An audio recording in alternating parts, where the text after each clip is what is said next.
Hello dear friends and subscribers, this is your host Ram, welcoming you to your regular edition of the Cricket Happening Show. Well, it really gives me a lot of joy in knowing that people are actually liking my videos and they really enjoy this Cricket Happening Show. Well, thank you very much dear friends subscribers, thanks for appreciating my work.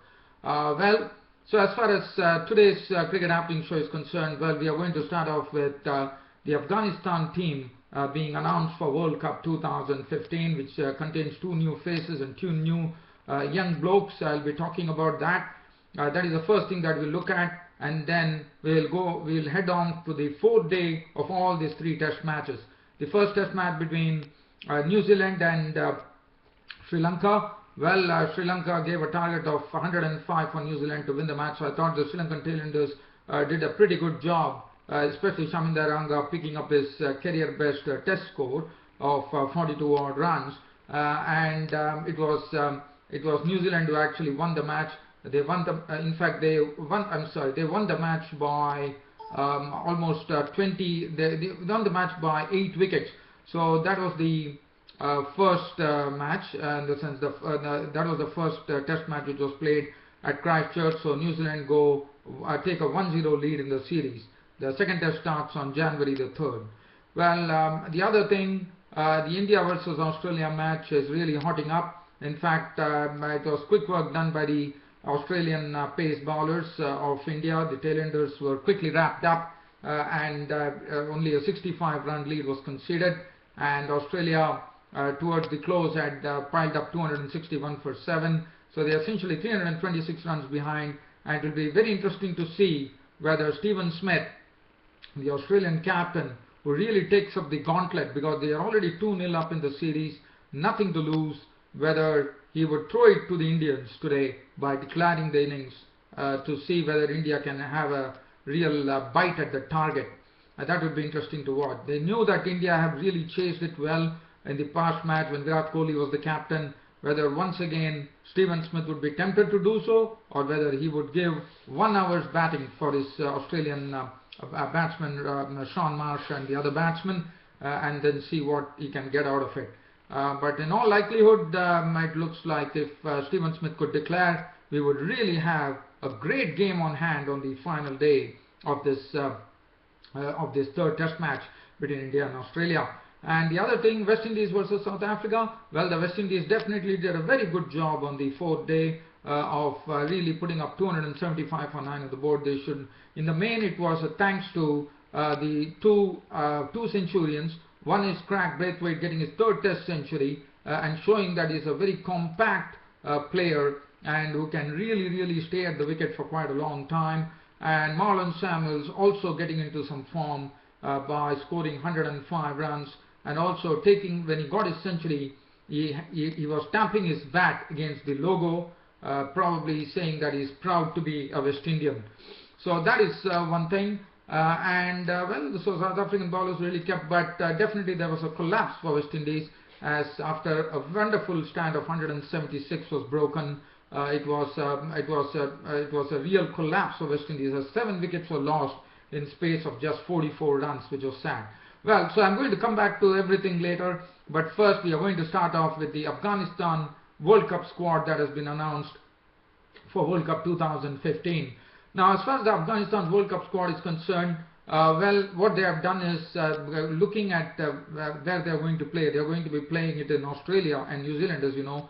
So what Afghanistan have done is they have really strengthened their pace attack. So I'm very happy to see. I only hope that all those 4 pace bowlers whomsoever have been selected by Afghanistan really figure in the Afghanistan team in the matches that they play in the World Cup, because I think that would really strengthen them. It would be Dawlat Zadran, Shapur Zadran is the left arm pace bowler, Dawlat Zadran, Aftab Alam, and Hamid Hassan. I'm really looking forward to Hamid Hassan because he normally carries a lot of injuries, and one only hopes that these 4 pace bowlers definitely play in Australia. So they have given emphasis on pace. So they have decided that they are not. But one thing that no team should do, because Afghanistan also has to keep in mind that they definitely require a specialist spinner in Australia, and that is something that Afghanistan have not done, according to me. They are going to be relying on part-time spinners like Mohammad Nabi. Samuel Shinwari is a good spinner, he's a leg spinner. Mohammad Nabi is a run-arm-off spinner, and Javed Ahmadi will be there. But I thought they should have gone for a genuine spinner that Afghanistan required, but they are lacking in that direction, unfortunately. And other than that, Mohammad Nabi will be the one who will be captaining the side. Nauroz Mangal, Asghar Stanikzai, Samuel Shinwari. Now Afsar Zazai is just 21 years old. He's a new face in the Afghanistan World Cup squad. He's a wicketkeeper batsman. We have not heard much about Afsar Zazai. Najibullah Zadran, Nasir Jamal, Mirwaiz Ashraf, Gulbuddin Naib, Hamid Hassan, Shapur Zadran, Davlat Zadran, Aftab Alab, Javed Ahmadi. And one of the precocious talents in Afghanistan, according to me, is this 18-year-old boy from Afghanistan whose name is Usman Ghani. He's a very good batsman. He already has a century under his belt. He has already scored a century in Zimbabwe. So it will be good to see. So two new faces coming in the Afghanistan team. So that is the composition of the Afghanistan team for World Cup 2015, and good luck to them. Well, from here we are heading towards the victory, where New Zealand had a victory over Sri Lanka. Now Sri Lanka started off, as I said, they were just 10 runs ahead into the fourth day, and well, it was really not easy going for Sri Lanka. As what was good to see is that with the ball pretty old, it was really good to see Trent Boult and Tim Southee swinging the ball beautifully, and that's what enabled them to get the wickets. First, Tarindu Kaushal was gone, as he was caught by Craig of the bowling of Tim Southee, fishing at an outswinger from Southee for 12 with 1-4. After that, Prasanna Jayawardene and Angelo Matthews at the crease, and lot was expected of this pair, because if at all Sri Lanka need to really give a very, very good target for New Zealand to chase, this pair had to do it, but unfortunately that was not the case, as the next wicket to go it was Angelo Matthews himself. Angelo Matthews, who had hit 66 runs with 7 fours and 1 6, trying to pull a delivery from Southee, got a glove onto it. Watling picked up the catch behind the wicket, so he was gone for 66. After that, Prasanna Jayawardene, there was some hope on Prasanna Jayawardene. Well, he really showed something in making 23 with 3 boundaries, but then it was Mark Craig, the right-arm spinner, picked up this wicket of Prasanna Jayawardene, and once he was gone, probably New Zealand would have thought that they could quickly wrap up the innings and they could come and knock off the winning target. But let me tell you, they definitely lost. Damika Prasad early was gone out for, caught by Taylor of the bowling of Southee for 4. It was well taken in the slips.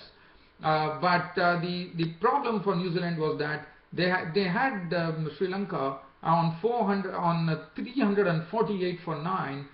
So there was not much to really score for New Zealand.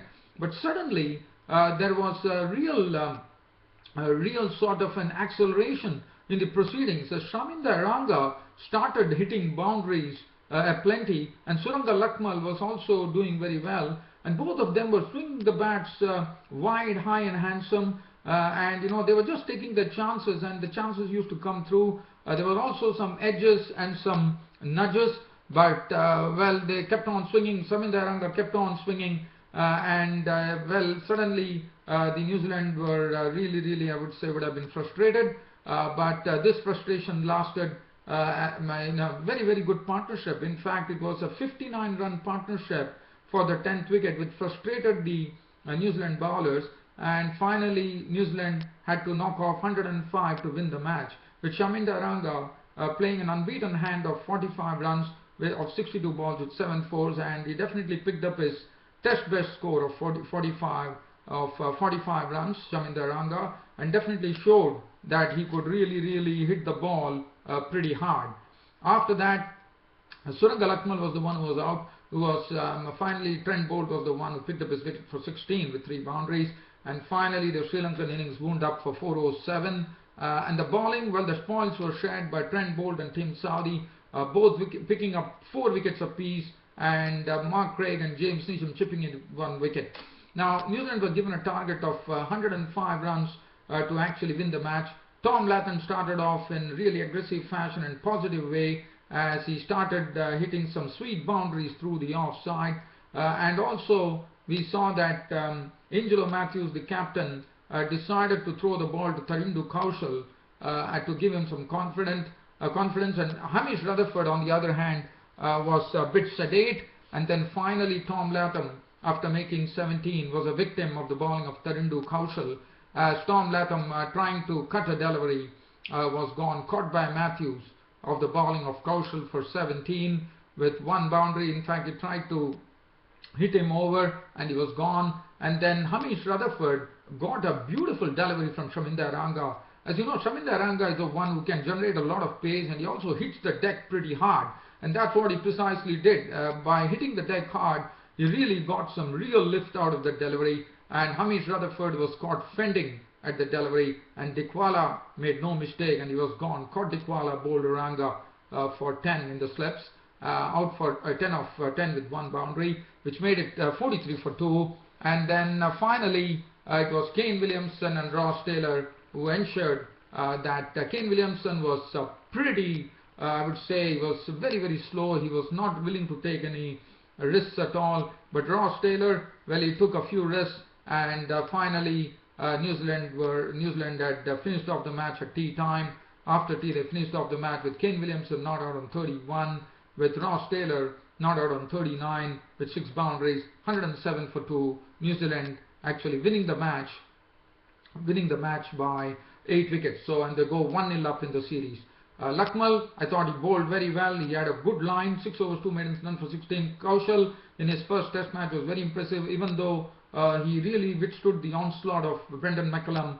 I thought on his debut he showed lots of confidence. But what was very good about Tharindu Kaushal to see was that he is able to get, he has some very good balls in his armory. I saw that he was able to spin the ball away from the batsman. He was having the doosra with him. He was also, I mean, the normal ball is the ball which spins in, and Kaushal has that too. 13 overs, no maiden, 148. Chaminda Ranga also bowled well, 7 overs, 2 maidens, 1 for 20. And Damika Prasad, 4.4 overs, 1 maiden, none for 17. So New Zealand leading the 2-match series 1-0. The second test match starts on January 3rd, and that would be starting in the new year in Wellington. Also, New Zealand, one more thing that New Zealand did is they capped off 2014 in a great way, as I said, and I'm told that as per the records, they say that New Zealand have had their best time in their test history of registering a lot of wins. They have had a very, very successful 2014, and the player of the match, that we all know, there are no prizes for guessing. Brendan McCullum, the New Zealand captain, took away the man of the match award. So that is as far as that match is concerned. Now we head towards the MCG, where the Australian tailenders did pretty quick work on the 4th day of the Indian tailenders to complete the match. It was Johnson who did it. By Mohammad Shami was out for 12, Umesh Yadav was out for naught, Ishan Sharma was not out on naught, and thus India conceded a 65-run lead. It was quickly wrapped up, 465 all out, which enabled Johnson to have 3 wickets.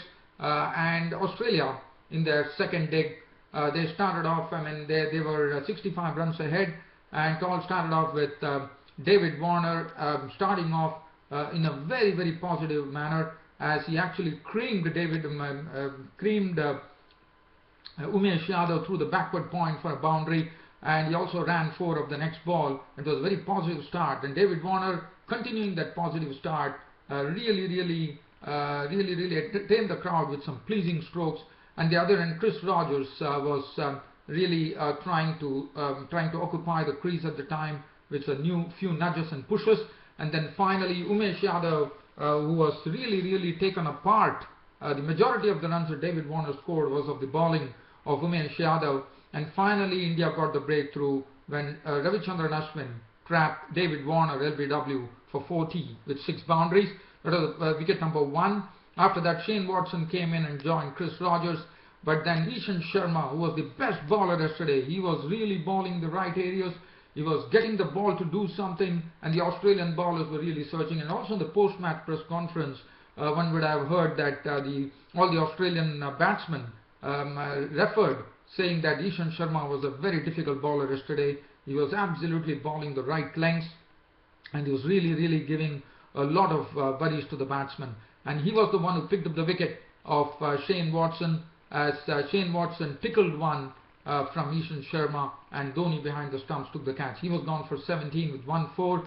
And then Stephen Smith, for a change after a long time. It was a good, I thought, a field placement by the Indian captain Mahendra Singh Dhoni. He had a leg slip in place, and Umesh Yadav, who was the costliest bowler, was the one who actually took his wicket when Stephen Smith tried to flick a delivery, and Ajinkya Rahane taking a neat catch in the leg slip region. He was gone for 14 with 2 fours. It made 131 for 3, and then Chris Rogers was joined in by Sean Marsh. Now this was the partnership from 131 for 3.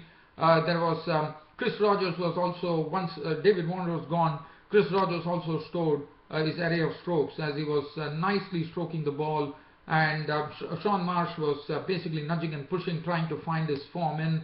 He was trying to dig himself in, and by the time Ravichandran Ashwin produced a delivery to Rogers, which actually Rogers actually inside the ball onto the stumps, but he had played a fine hand after making 69 with 8 boundaries.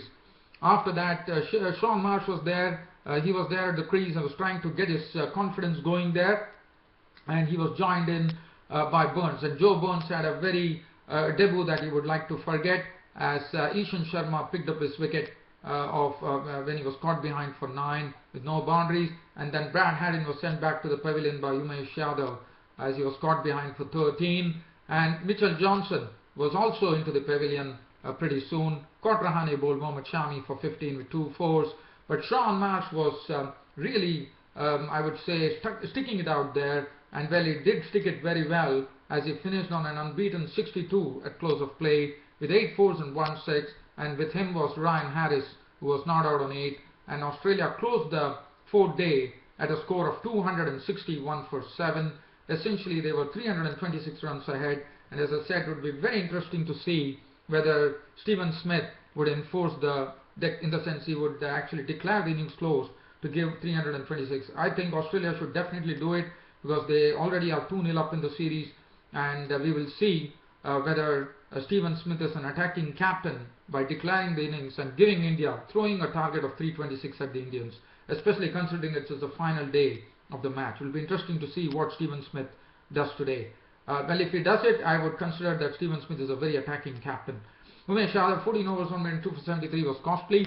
Mohammad Shami, 20 overs, 2 minutes, 1 for 75 also was costly. But Ishan Sharma was the pick of the bowlers. Wonderful bowling by Ishan Sharma. 19 overs, 4 maidens, 49 runs and 2 wickets. Ravichandran Ashwin also bowled superbly. 22 overs, 2 maidens, 2 for 56.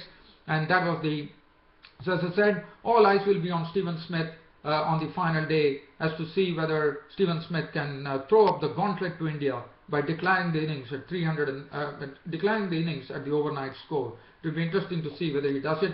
Yes, we know that Virat Kohli took away the game from Australia the other time when India were chasing in excess of 300, but whether Stephen Smith would really take up the gauntlet or would he like to be a defensive captain. It would be interesting to see what is his move today. Well, from here we head off to the match between West Indies and South Africa, where, as I said, West Indies started off in fine fashion, and this partnership really grew to great proportions. In fact, 176-run partnership by Craig Brathwaite and Leon Johnson, taking them through the 2 sessions, and both of them playing well. Craig Brathwaite, well, he was the one who was ducking and swaying out of the line of the bouncer very well. But it was Marlon Samuels who was not really comfortable with the short deliveries that were hurled at him. We saw that Marlon Samuels was really struggling. He was getting something on the helmet. He was not really in a very good position. He was finding himself in an awkward position. But Brathwaite was doing well, and Brathwaite was also playing some very good strokes with his very compact technique and defense.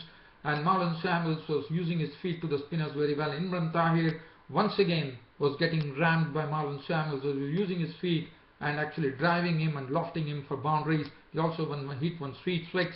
And finally, the partnership started growing for the West Indies as they took the score from 55 for 2 to a partnership, as I said, of 176 runs for the 3rd wicket, which enabled Craig Brathwaite, who really shows that he's has a very good future, because this was his 3rd Test century and he played superbly. And he collected his 3rd Test century by making 106 runs with 12 boundaries. At the other end, Marlon Samuels also went on to a beautiful century. He really got himself into some good form here in the Test series here by making 101 with 14 fours and 1 6. And well, finally this partnership was broken by Morne Morkel, as he had Brathwaite edging on to Peterson for 106. So he was gone. So that was once that stand was broken, once Brathwaite was gone, suddenly West Indies started losing wickets in a real heap there, as the next to go was Dinesh Ramadhan. Now Imran Tahir came into his own once the partnership was broken. In fact, the partnership was actually not broken at 233. Actually at 231, Marlon Samuels was gone. That was the first wicket, as Vernon Philander actually had Marlon Samuels LBW for 101 with 14 fours and 1 6, and then Morkel took the wicket of Brathwaite. And once from 231, it was a spectacular collapse for West Indies. As I said, 7 wickets were lost for just 44 runs. Imran Tahir came into his own, as he produced a beautiful googly to first to clean ball, first to get Dinesh Ramadhan LBW with a googly that actually held its line, and Ramadhan thought probably it would be turning, but in fact it went on straight, and he was LBW bowled Imran Tahir for 20 with 4 boundaries. And the next to go was Shivnarayan Chandrapal, also bowled of a googly, but in a very odd circumstances, as Chandrapal actually shaping to play the googly, tried to defend the delivery. The ball actually hit his bat onto his pad and rolled onto the stumps, and it was a very crestfallen Chandrapal there, bowled by Imran Tahir for 7. And suddenly Imran Tahir was looking really menacing at the time when he picked up the wicket of Chandrapal. So 261 for 6, and then John Holder, Jay Holder got a delivery from Morne Morkel. What a delivery! It was a must-play delivery which actually just left him a touch. And before Taylor could actually realize, Jason Holder could realize it was all over. De Villiers had pounced the catch, and he was gone for 1.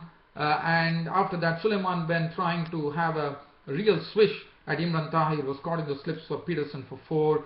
And then Kenroy Peters was run out for naught. And finally, Jerome Taylor was left not out on 10 when it was close of play, because rain actually stopped play, and play came to a abrupt halt there. But I thought West Indies finished at 275 for 9 of their 79 overs. And for West Indies, well, they would be hoping on the final day that they would be a quick wrap up of the tail, but still there's a long way to go. In fact, they still have a long way to go. In fact, if you look at it, South Africa are still 142 runs ahead right now. And as far as the bowling was concerned, Dale Steyn 14 overs 3 maidens, none for 48 for Dale Steyn. He was wicketless.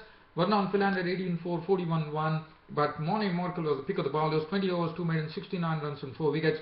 And Imran Tahir, for the first time in this test, really showing his wares there, 26 overs 2 maidens, 108 runs and 3 wickets, and 1 over for 5 runs for Dean Elgar. And well, we are going into the final day, whether South Africa would probably get some quick runs and pile on the pressure on the West Indies by throwing it to them. It would be interesting. So 2 good matches coming up on the final day. And as I said, the most interesting match would be the third test match between Australia and India, whether the Australian captain Stephen Smith is going to show his attacking captaincy by really throwing it to the Indians today. Well, dear fans and subscribers, I don't have anything else to share other than saying goodbye to you all, dear fans and subscribers, on this Cricket Happening show. But I will once again be back tomorrow. Probably tomorrow would be an early cricket show. I'll try to see, so you can keep your eyes fixed on the Cricket Happenings. I might be coming early tomorrow because I have some chores to do tomorrow. So probably I'll be giving you, but probably as far as West Indies and South Africa, it could only be an update. But definitely I'll be talking about the Australia versus India game. That really sums up my Cricket Happening show for today. See you all tomorrow. Until then, it's goodbye from my studios. Thank you.